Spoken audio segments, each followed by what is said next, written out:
ദേശീയപാതയിൽ യാത്രക്കാരുടെ ജീവൻ പണയം വെച്ച് ഡ്രൈവറുടെ ഫോൺ സംഭാഷണം. കുറ്റിപ്പുറത്ത് സ്വകാര്യ ബസ് ഡ്രൈവറുടെ പ്രവൃത്തിയുടെ ദൃശ്യങ്ങൾ പുറത്തു വന്നിട്ടുണ്ട്. ദേശീയപാതയിൽ യാത്രക്കാരുടെയും മറ്റു വാഹനയാത്രക്കാരുടെയും ജീവന് ഭീഷണി ഉയർത്തി സ്വകാര്യ ബസ് ഡ്രൈവറുടെ അപകടകരമായ ഡ്രൈവിംഗ്. കോഴിക്കോട് തൃശൂർ റൂട്ടിൽ സർവീസ് നടത്തുന്ന ഷാസ്ത എന്ന സ്വകാര്യ ബസ്സിലെ ഡ്രൈവറാണ് വണ്ടി ഓടിക്കുന്നതിനിടയിൽ തുടർച്ചയായി മൊബൈൽ ഫോണിൽ സംസാരിച്ചത്. കുറ്റിപ്പുറത്ത് അടുത്തിടെ അപകടം നടന്ന സ്ഥലത്ത് നിന്ന് കേവലം 100 മീറ്റർ മാത്രം മാറിയാണ് ഈ നിയമലംഘനം നടന്നത്. ഒരു കൈയിൽ ഫോൺ പിടിച്ച് ശ്രദ്ധയില്ലാതെ ബസ് ഓടിക്കുന്ന ദൃശ്യങ്ങൾ വ്യക്തമായി പുറത്തു വന്നിട്ടുണ്ട്. ഈ റൂട്ടിൽ സ്വകാര്യ ബസ് ഡ്രൈവർമാർ മൊബൈൽ ഫോൺ ഉപയോഗിച്ച് വാഹനം ഓടിക്കുന്നത് പതിവ് സംഭവമാണെന്ന് പ്രദേശവാസികളും യാത്രക്കാരും ആരോപിക്കുന്നു.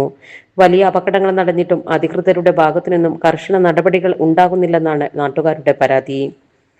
യാത്രക്കാരുടെ സുരക്ഷ ഉറപ്പാക്കുന്നതിനായി മോട്ടോർ വാഹന വകുപ്പും പോലീസും വിഷയത്തിൽ അടിയന്തരമായി ഇടപെട്ട് ഡ്രൈവർക്കെതിരെയും ബസ് ഉടമയ്ക്കെതിരെയും കർശന നടപടി സ്വീകരിക്കണമെന്ന് നാട്ടുകാർ ആവശ്യപ്പെട്ടു. നമ്മുടെ സംതൃപ്തിയേക്കാൾ വിലപ്പെട്ടതാണ് നമുക്ക് വേണ്ടപ്പെട്ടവരുടെ സന്തോഷം.